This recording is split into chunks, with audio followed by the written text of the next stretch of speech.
Yan, basti. Pag-ibig. Gumagawa lang din yung prayer, yung mga pare, holy water ang kailangan, syempre. So, syempre, ayan, yun yung sinasabi ko. I will try. So, sinademo ko lang. Sinademo ko lang may anak dyan. I baptize you in the name of the Father, the Son, and the Holy Spirit. Amen.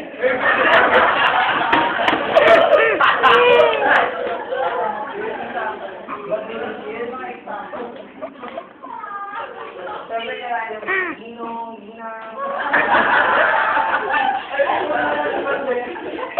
Nagkakita ka lang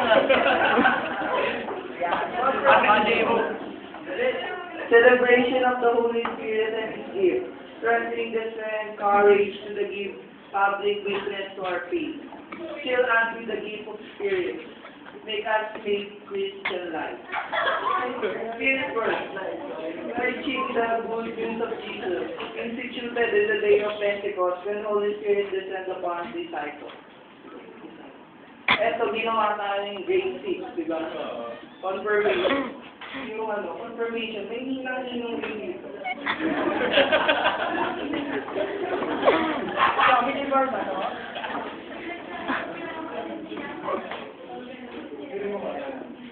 Confirmation, bishop naman di pare, kaya higher level na.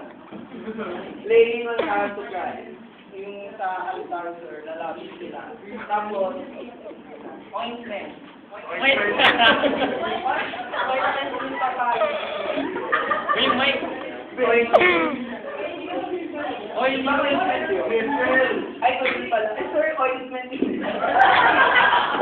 Kasi sa altar, sa cathedral ng Pasig, ointment yun nila. Mentol. Mentol.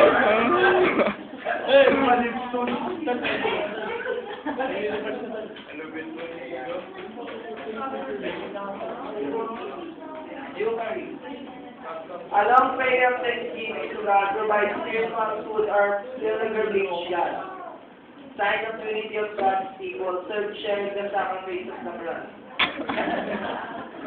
Over the ongoing opportunity, ask God's Spirit to move people's hearts accept Jesus as Lord. Institute this on the Last Supper when Jesus said, this is my body. This for you. Do this in memory. Ayun, sorry. Ito maganda na yung